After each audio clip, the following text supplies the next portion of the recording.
Good morning बच्चों last video lecture में आपके चैप्टर नंबर 16 में ओजोन अपक्षय तक का अध्ययन अपन कंप्लीट कर चुके हैं। अब आपका जो इकोलॉजी वाली यूनिट चल रही है उस यूनिट का बच्चों लास्ट चैप्टर चल रहा है ये एनवायरमेंटल इशू, और एनवायरमेंटल इशू वाले चैप्टर का भी अपन ऐसा मान सकते हैं बच्चों ये लास्ट वीडियो है। इसके बाद में आपकी ये यूनिट कंप्लीट हो जाएगी। तो मैंने आपकी ऐसे मान लो यूनिट कंप्लीट कर दी है, और आप संबंधित आपकी जो भी एनसीईआरटी की क्वेश्चन जो बुक है उसके पीछे जो भी क्वेश्चंस दिए हुए हैं, बोर्ड के जो भी बच्चे हैं वो सारे उन क्वेश्चनों को तैयार करेंगे, और कोई भी आपको अगर डाउट आता है तो वो आप मेरे से पूछ लेंगे।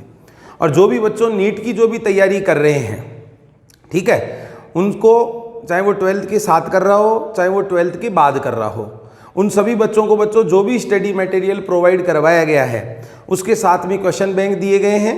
उन क्वेश्चंस को आप निकालें, और जिस भी क्वेश्चन में आपको डाउट रहते हैं वो या तो आप कोचिंग में आके मेरे से संपर्क कर लें या बच्चों फ़ोन पे भी आप पूछ सकते हो, ठीक है। अब लास्ट जो टॉपिक अपने को पढ़ना है ओजोन अपक्षय के बाद में, वो है बच्चों संसाधनों के अनुचित प्रयोग द्वारा निम्नीकरण। देखो बच्चों ध्यान से समझना, प्राकृतिक संसाधनों का जो नुकसान है, प्राकृतिक संसाधनों का नुकसान है, ये नुकसान केवल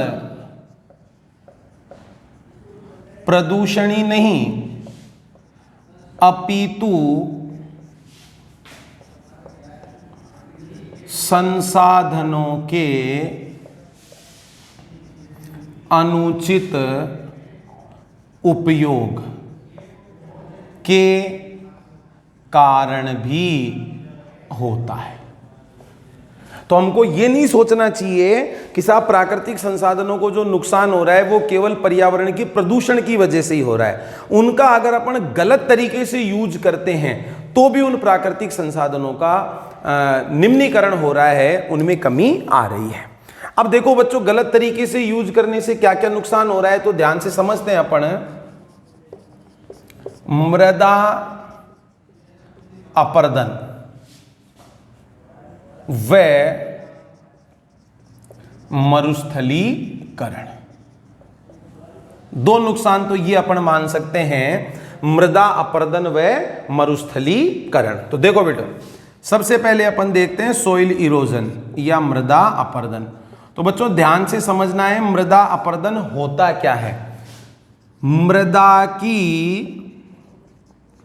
ऊपरी उपजाऊ परत का हटना, मृदा की जो टॉप फर्टाइल लेयर होती है, मृदा की ऊपरी उपजाऊ परत का हटना ही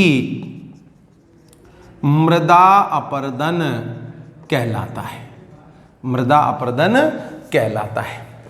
अब बच्चों ये जो मिट्टी का अपरदन है, इस मिट्टी के अपरदन के क्या क्या कारण हो सकते हैं, इस मृदा के अपरदन के क्या क्या कारण हो सकते हैं। तो जैसे पहला कारण है ये अपन मान सकते हैं बच्चों अत्यधिक कृषि, एक्सिस में जो कृषि है वो भी बच्चों मृदा के अपरदन का कारण बनती है। नंबर 2 अंधाधुंध अबाधित चराई, पशुओं की जो अंधाधुंध अबाधित चराई होती है वो भी बच्चों मृदा के अपरदन का कारण बनती है। नंबर 3 वनोन्मूलन, वनों का नष्ट होना, ये भी मृदा के अपरदन का कारण बनता है। और नंबर 4 सिंचाई के घटिया तरीके, सिंचाई के घटिया तरीके। तो ये वो सब कारण हो जाएंगे बच्चों जिनकी वजह से मृदा का अपरदन होता है। क्लियर। दूसरा जो नुकसान है वो है बच्चों मरुस्थलीकरण। छोटे छोटे शुष्क खंडों का आपस में जुड़ने से बड़े शुष्क भूभाग का निर्माण। क्लियर। छोटे छोटे शुष्क खंडों का आपस में जुड़ने से बड़े शुष्क भूभाग का जो निर्माण होता है उसको कहा जाता है बच्चों मरुस्थलीकरण। ठीक है। और इस मरुस्थलीकरण का जो सबसे प्रमुख कारण अपन मान सकते हैं वो बढ़ता हुआ शहरीकरण मान सकते हैं, अर्बनाइजेशन मान सकते हैं। जो बढ़ा हुआ शहरीकरण है, औद्योगिकीकरण है, ये बच्चों मरुस्थलीकरण का मूल कारण बना है। क्लियर। तो ये हो गए दो नुकसान। ठीक है, प्राकृतिक संसाधनों के अनुचित प्रयोग के। इसके अलावा बच्चों दो देखो महत्वपूर्ण चीजें और है जिनकी वजह से भी नुकसान हो रहा है।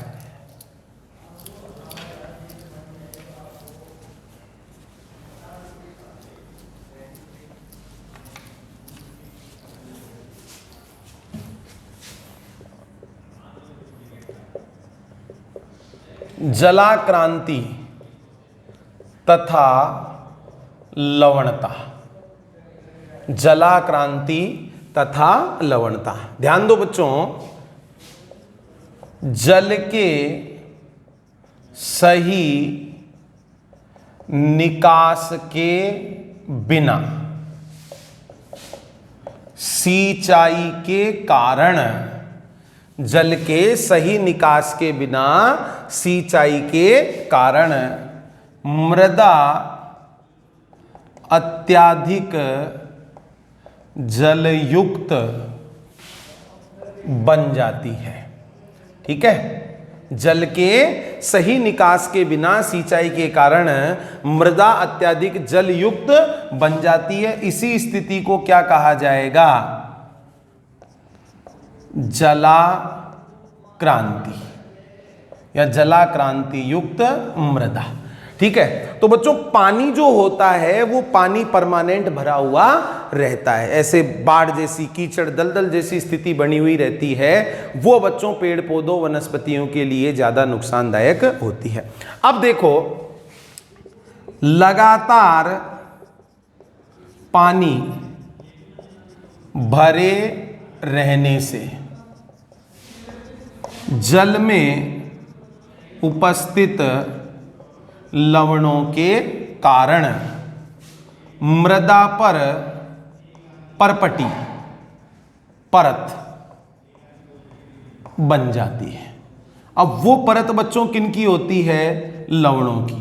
जो जल में उपस्थित लवण रहते हैं उन लवणों की मिट्टी के ऊपर क्या बन जाती है? परत बन जाती है। अब बच्चों ये जो लवणों की परत है ये जड़ों पर जमा होकर पादपों को नुकसान पहुंचाती। अत्यधिक लवणों की जो मात्रा होती है मृदा में वो पादप के लिए बच्चों क्या होती है? हानिकारक होती। तो ये जो दोनों स्थितियां हैं, जलाक्रांति और लवणता, वाटर लॉगिंग और लवणता, इन दोनों की वजह से जो कृषि है, पेड़ पौधे वनस्पतियां हैं, वो बच्चों बहुत ही ज्यादा प्रभावित होते हैं। क्लियर। तो एक बिंदु अपनी पुस्तक में ये दिया हुआ है कि साहब केवल प्रदूषण से ही प्राकृतिक संसाधनों का नुकसान नहीं होता है, यदि हमारा प्रयोग में लेने का तरीका भी ठीक नहीं है तो भी प्राकृतिक संसाधनों में कमी आती है, उनका नुकसान होता है। अब अगला बिंदु जो अपनी पुस्तक में दिया हुआ है वो है बच्चों वनोन उन्मूलन। वनों का उन्मूलन या डिफॉरेस्टेशन। देखो बच्चों अगला बिंदु क्या है? वनोन्मूलन या डिफॉरेस्टेशन। वनोन्मूलन या डिफोरेस्टेशन। अब क्या होता है देखो, वनोन्मूलन होता क्या है? वन प्रदेश का वन रहित क्षेत्र में परिवर्तित हो जाना।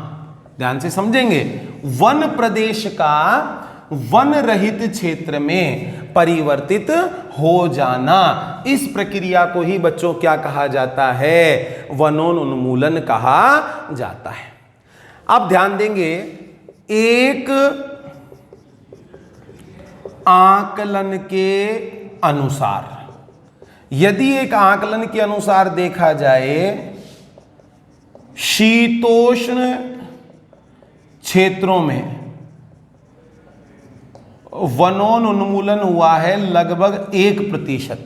1% वनों में कमी आई है और उष्ण कटिबंधीय क्षेत्रों में लगभग 40% तक वन क्या हो गए हैं? नष्ट हो गए हैं, वनों का उन्मूलन हुआ है। भारत की स्थिति अत्यंत दयनीय है।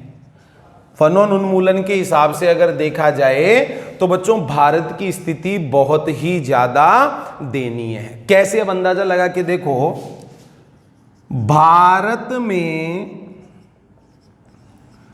20वीं सदी के प्रारंभ में लगभग 30% भूभाग पर वन थे।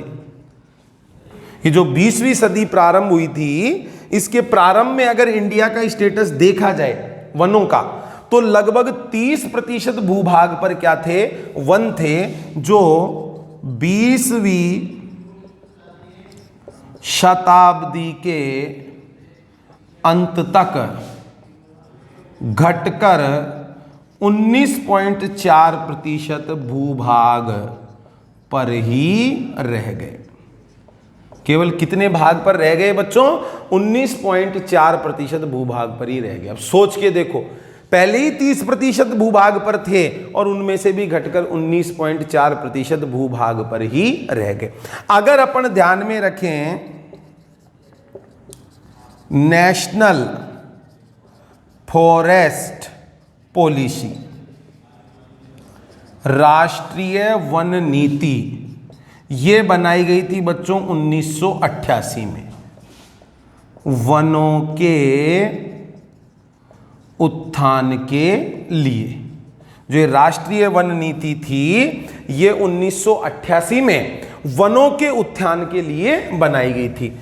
और राष्ट्रीय वन नीति के अनुसार अगर इंडिया की बात करें, भारत में मैदानी क्षेत्रों में 33% भूभाग पर वन होने चाहिए। राष्ट्रीय वन नीति के अनुसार मैदानी इलाकों में अगर देखा जाए तो 33% भूभाग पर क्या होने चाहिए? वन होने चाहिए। और अगर पर्वतीय क्षेत्रों में देखा जाए तो 67% भूभाग पर वन होने चाहिए। ऐसा जो क्राइटेरिया है, वो ऐसा क्राइटेरिया बच्चों नेशनल फॉरेस्ट पॉलिसी, राष्ट्रीय वन नीति के अनुसार बनाया गया था। अब देखो बच्चों, जो वन उन्मूलन के कारण हैं, वन उन्मूलन के कारण हैं, इसमें मुख्य कारण बच्चों मानव की गतिविधियां ही हैं। बढ़ता हुआ शहरीकरण है, ठीक है, बढ़ता हुआ औद्योगिकीकरण है, मानव को बढ़ती हुई जनसंख्या को भोजन उपलब्ध कराना है, अनाज उत्पन्न करवाना है, तो इसके लिए क्या किया जा रहा है? जो वन है उन वनों को काटकर और खेती योग्य जमीन तैयार की जा रही है, चारागाह बनाए जा रहे हैं, लोगों को रहने के लिए आवास उपलब्ध करवाए जा रहे हैं। इसकी वजह से बच्चों बहुत तेजी से वनों का विनाश हो रहा है। तो वनों के विनाश का प्रमुख कारण मानव की गतिविधियां ही हैं, जिनमें बढ़ता हुआ शहरीकरण, औद्योगिकीकरण, बढ़ती हुई जनसंख्या को अनाज भोजन की व्यवस्था करना, ये सब बच्चों प्रमुख कारण माने जा सकते हैं। वन उन्मूलन का एक महत्वपूर्ण कारण और अपनी पुस्तक के अंदर दिया गया है, काटो तथा जलाओ कृषि। काटो तथा जलाओ कृषि, ये क्या है, इस पर ध्यान दो बच्चों।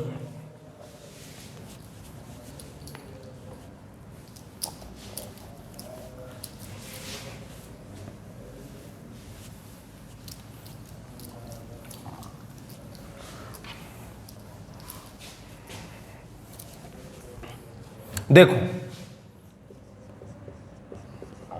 काटो तथा जलाओ कृषि। काटो तथा जलाओ कृषि, ये बच्चों काटो तथा जलाओ कृषि जो है, ये अपने भारत के उत्तर पूर्वी क्षेत्रों में, उत्तर पूर्वी क्षेत्रों में ये की जाती है। क्या करते हैं इसमें, जो वन प्रदेश होते हैं इनको खेती के लिए या मान लो चारागाह के लिए काटकर साफ किया जाता है। ठीक है, आदिवासी, खानाबदोश जो जनजातियां होती है वो खेती के लिए या चारागाह के लिए वनों को काटकर साफ कर देते हैं। काटने के पश्चात जला दिया जाता है, काटने के पश्चात जला दिया जाता है, और जलाने से जो राख उत्पन्न होती है उसको उर्वरक के रूप में काम में लिया जाता है। जंगलों में रहने वाले आदिवासी और ये ऐसे जनजातियां जो लोग होते हैं, वो बड़े इलाके को क्या करते हैं, साफ करते हैं, उसको काट लेते हैं, जला देते हैं, जो राख बनती है उसको उर्वरक के रूप में काम लेते हैं, वहाँ खेती बाड़ी करते हैं, चारागाह के लिए काम में ले लेते हैं। अब 2 साल 5 साल 7 साल ऐसा किया, फिर उस जगह को छोड़कर चले जाते हैं और फिर वो दूसरी जगह पर जाएंगे, फिर वहां पर इस प्रक्रिया को दोहराएंगे। तो बच्चों ऐसा करने की वजह से बड़ा जो वन क्षेत्र होता है वो नष्ट हो जाता है। ये अलग बात है कि कई सालों में वो जो वन रहित क्षेत्र बना था वो धीरे धीरे पेड़ पौधों के उगने की वजह से वापस वनयुक्त क्षेत्र हो जाएगा, लेकिन कहीं ना कहीं वन संपदा को इससे नुकसान होता है। ये जो बच्चों काटो और जलाओ जो कृषि है, इस काटो और जलाओ कृषि को झूमिंग कृषि या झूम कृषि भी कहा जाता है। ये क्वेश्चन बच्चों अपनी एग्जाम में पूछा हुआ भी है। ठीक है, झूम कृषि जैसे कहां पर की जाती है, झूम कृषि क्या होती है, इससे क्या नुकसान होता है, क्लियर। तो ये तो सारे के सारे हो गए बच्चों वन उन्मूलन के कारण, वनों के उन्मूलन के कारण। अब वन उन्मूलन का प्रभाव क्या क्या पड़ता है, इफेक्ट क्या है, उन पर अपन ध्यान देते हैं। देखो बच्चों, वनोन उन्मूलन के प्रभाव, नंबर 1, CO2 की सांद्रता वायुमंडल में बढ़ जाती है। CO2 की सांद्रता वायुमंडल में बढ़ जाती है। अपन जानते हैं बच्चों, कार्बन डाइऑक्साइड को जो पेड़ पौधे होते हैं वो प्रकाश संश्लेषण की क्रिया में कच्चे माल के रूप में काम में लेते हैं। अब पेड़ पौधों को तो काट दिया, वनों को नष्ट कर दिया, तो वो जो कार्बन डाइऑक्साइड है उसको फिर अब कौन काम में लेगा। तो बच्चों ऐसा होने की वजह से कार्बन डाइऑक्साइड की मात्रा वायुमंडल में बढ़ जाती है और वायुमंडलीय प्रदूषण भी होता है। नंबर 2, दूसरा प्रभाव क्या है बच्चों, वन जंगल जो होते हैं वो जीवों के प्राकृतिक आवास होते हैं, जैव विविधता बनी रहती है, लेकिन जंगलों के नष्ट होने की वजह से जैव विविधता में कमी आती है।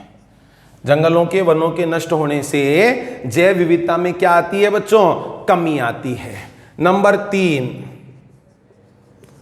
जलीय चक्र बाधित हो जाता है।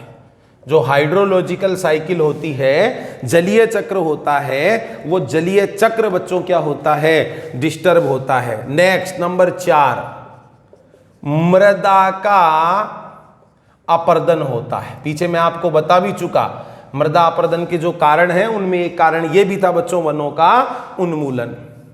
नंबर 5, मरुस्थलीकरण। वनों की अगर कटाई होगी, पेड़ पौधों को काटा जाएगा तो क्षेत्र क्या हो जाएंगे? शुष्क हो जाएंगे। और ऐसे छोटे छोटे अनेक सारे शुष्क क्षेत्र मिलकर ही बड़े मरुस्थल के अंदर तब्दील हो जाते। तो ये सारे के सारे बच्चों हानिकारक प्रभाव हो जाएंगे वनों के उन्मूलन के। अब देखो,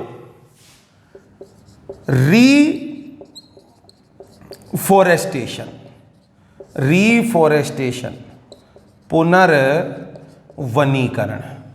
ध्यान दो बच्चों, वन रहित क्षेत्र का पुनः वनयुक्त क्षेत्र में बदलना। वन रहित क्षेत्र का पुनः वन युक्त क्षेत्र में बदलना, यह प्रक्रिया क्या कहलाती है? पुनर्वनीकरण। अब वो चाहे वन किसी भी कारण से नष्ट हुए हों या मानवीय क्रियाकलाप के द्वारा नष्ट किए गए हों, वृक्षारोपण करके। अब ध्यान देना बच्चों, ये जो काम होता है ना पुनर्वनीकरण, अभी कोई मान लो छोड़ी गई भूमि है, जमीन है, और उसको लंबे समय के लिए अगर छोड़ दिया जाए तो वो खाली जमीन है, वो अपने आप भी वन में, जंगल में तब्दील हो जाती है, लेकिन बच्चों उसमें अधिक समय लगता है।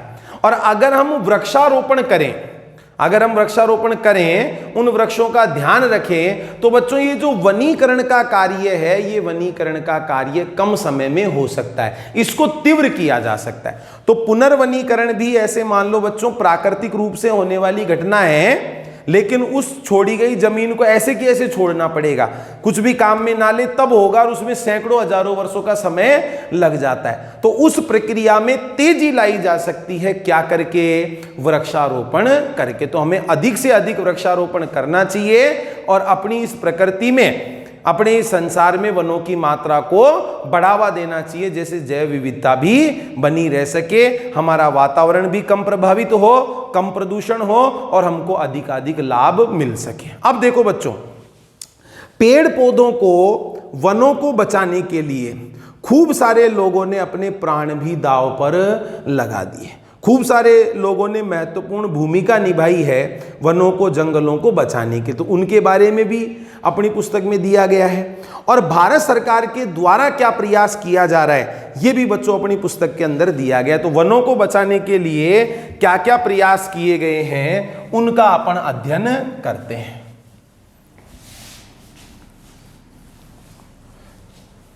देखो बच्चों, वन संरक्षण में लोगों की भागीदारी, वन संरक्षण में लोगों की भागीदारी, केस अध्ययन, एक केस अध्ययन दिया गया। तो ध्यान देंगे बच्चों, वर्ष 1731 में, कब की घटना है बच्चों? 1731 की। कहां की? जोधपुर शहर की। तो बच्चों वर्ष 1731 में जोधपुर नरेश ने मंत्री से महल निर्माण हेतु लकड़ी के प्रबंधन का आदेश दिया गया। जोधपुर नरेश महल बनाना चाह रहा था, तो अपने मंत्री से उसने लकड़ी का बंदोबस्त करने के लिए कहा। अब जो ये मंत्री और सिपाही थे, मंत्री व सिपाही जोधपुर शहर के पास ही स्थित खेजड़ली गांव, खेजड़ली गांव ठीक है, खेजड़ली गांव में गए लकड़ी के प्रबंधन के लिए, वहां पर पेड़ पौधों को काटने लगे, वृक्षों को काटने लगे। तो बच्चों खेजड़ली गांव की एक महिला थी अमृता देवी विश्नोई। ये खेजड़ली गांव था, वो विश्नोइयों का गांव था। और बच्चों ये जो विश्नोई होते हैं ये प्रकृति प्रेमी होते हैं। तो जो अमृता देवी विश्नोई थी, इसने बच्चों उस मंत्री का, उनके सिपाहियों का काफी विरोध किया कि साहब हम पेड़ों को नहीं काटने देंगे। वो पेड़ों से लिपट गए हैं कि अगर तुमको पेड़ों को काटना है तो पहले हमको काटना पड़ेगा। लेकिन बच्चों मंत्री सिपाही बहुत ज्यादा निष्ठुर थे और उन्होंने पेड़ों के साथ में वहां के जो लोग थे उनको भी काट दिया। तो बच्चों ऐसा उदाहरण पहले या अभी तक अपने इस देश में, इस संसार में कहीं पर भी देखने को नहीं मिला जहां पर पेड़ों की रक्षा के लिए लोगों ने अपना बलिदान दे दिया। तो अमृता देवी व उसकी संतान तथा गांव वाले लगभग बच्चों कितने लोग थे? 363 लोगों ने अपना क्या दिया था? बलिदान दिया था पेड़ पौधों की रक्षा के लिए। ठीक है, तो ये बच्चों एक अनोखी घटना थी, एक अनोखा बलिदान था जो अपने देश में, अपने इस राज्य में देखने को मिला। तो अमृता देवी के सम्मान में ही अमृता देवी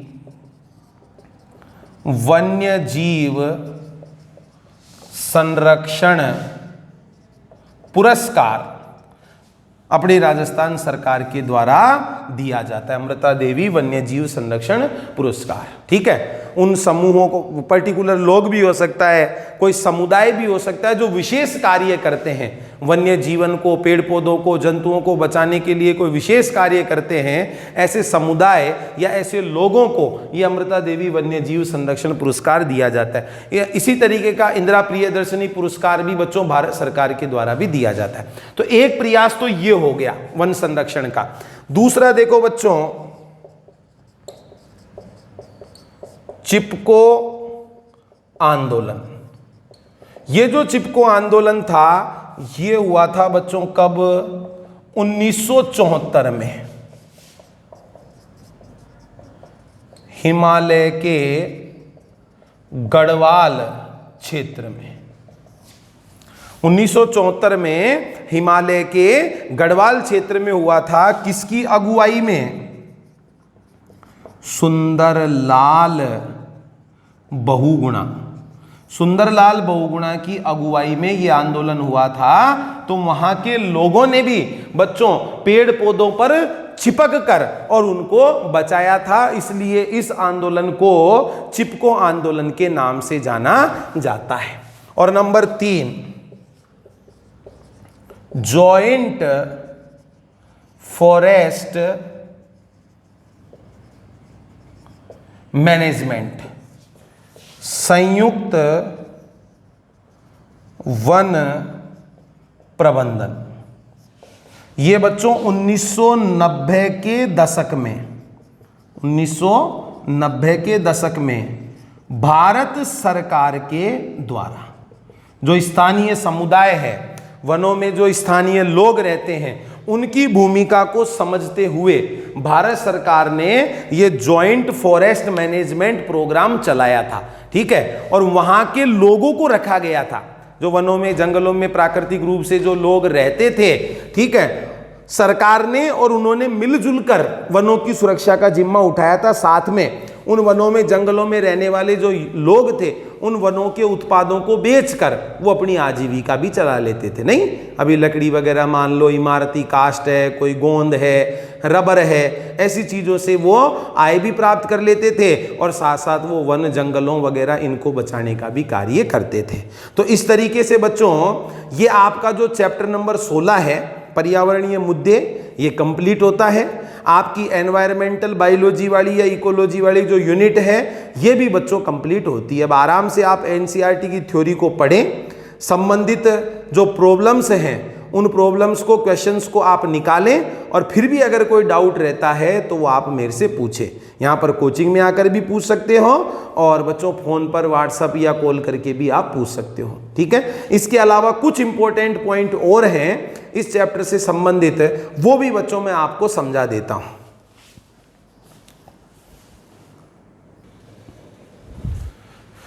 देखो बच्चों, स्पेशल पॉइंट्स में सबसे पहली चीज है भोपाल गैस त्रासदी, जो कि 3 दिसंबर 1984 को हुई थी भोपाल गैस त्रासदी। ये बच्चों भोपाल गैस त्रासदी जो थी, इसमें कौन सी गैस का रिसाव हुआ था? Methyl isocyanate, MIC, methyl isocyanate का रिसाव हुआ था। और बच्चों ये मिथाइल आइसोसाइनेट जो है इसका उपयोग किया जाता था, ये अच्छी तरह से ध्यान रखना, सेविन, एक कीटनाशी होता है सेविन, इसको बनाने के लिए इसका प्रयोग किया जाता था। कहां पर? यूनियन कार्बाइड फैक्ट्री में। तो वहां पर बच्चों इसका रिसाव हुआ था, जिसकी वजह से हजारों लोगों की क्या हुई थी? मृत्यु हुई थी। दूसरी चीज है ब्लू बेबी डिजीज। ये बच्चों ब्लू बेबी रोग जो है ये जल में नाइट्रेट की अधिकता से, किसकी वजह से होता है? पानी में नाइट्रेट की अधिकता की वजह से होता है ब्लू बेबी डिजीज। इसको मैथेमोग्लोबिनेमिया या साइनोसिस भी कहते हैं, ध्यान रखना बच्चों। ब्लू बेबी डिजीज जो कि जल में नाइट्रेट की अधिकता से होता है, इसको मैथेमोग्लोबिनेमिया या साइनोसिस भी कहा जाता है। एल्निनो इफेक्ट, ये एल्निनो इफेक्ट क्या है? ध्यान से समझना बच्चों, ये भी महत्वपूर्ण है। एल्निनो इफेक्ट ऐसी प्रक्रिया है जिसमें प्रशांत महासागर का जल प्रत्येक 5 से 8 वर्ष में क्या हो जाता है? गर्म हो जाता है। प्रशांत महासागर का पानी हर 5 से 8 साल में गर्म हो जाता है, किसकी वजह से? एल्निनो इफेक्ट की वजह से। एक्वाडोर व पेरू की तरफ गर्म जल धाराएं चलने लगती है। एक्वाडोर देश और पेरू की तरफ क्या चलने लगती है? गर्म जल धाराएं, जिससे भारत के मानसून पर प्रभाव पड़ता है। कहीं कहीं पर बिल्कुल सूखा रह जाता है और कहीं कहीं पर बच्चों बाढ़ भी आ जाती है। Next, Kyoto protocol. ये क्योटो प्रोटोकॉल क्या चीज है? ये 1997 में जापान में बनाया गया था, ठीक है, 1997 में। और सभी देशों को ग्रीन हाउस गैसों की मात्रा को 1990 के लेवल से 5% तक कम करने को कहा गया। तो अच्छी तरह से ध्यान रखना है, क्योटो प्रोटोकॉल किसके लिए था? ग्रीन हाउस गैसों के उत्सर्जन को कम करने के लिए। कहां पर बना था? जापान में। कब बना था? 1997 में। और क्या कहा गया था कि साहब 1990 का जो लेवल है ग्रीन हाउस गैसों का, उस लेवल से ग्रीन हाउस गैसों के उत्सर्जन की मात्रा को 5% तक कम करना है। कब तक? 2008 से लेकर 2012 तक। ये बात सभी देशों को कही गई थी। नेक्स्ट देखो, थर्ड पॉल्यूशन और लैंडस्केप पॉल्यूशन। अब क्या होता है ये थर्ड पॉल्यूशन? उपजाऊ भूमि को कचरा भरकर बंजर बना देना। फर्टाइल सॉइल के अंदर ट्रैशिंग से, कचरा भरने से उसको बंजर बना देना, इसको बोलते हैं थर्ड पॉल्यूशन। जैसे राख है, औद्योगिक अपशिष्ट है, ये सब चीजें भर दी जाए उपजाऊ जमीन पर और वो बंजर भूमि में तब्दील हो जाए, इसको बोलते हैं थर्ड पॉल्यूशन। सर्वाधिक ग्रीन हाउस गैसों का उत्सर्जन करने वाला देश है बच्चों USA। DDT की full form dichloro diphenyl trichloroethane, diphenyl trichloroethane, BHC benzene hexachloride.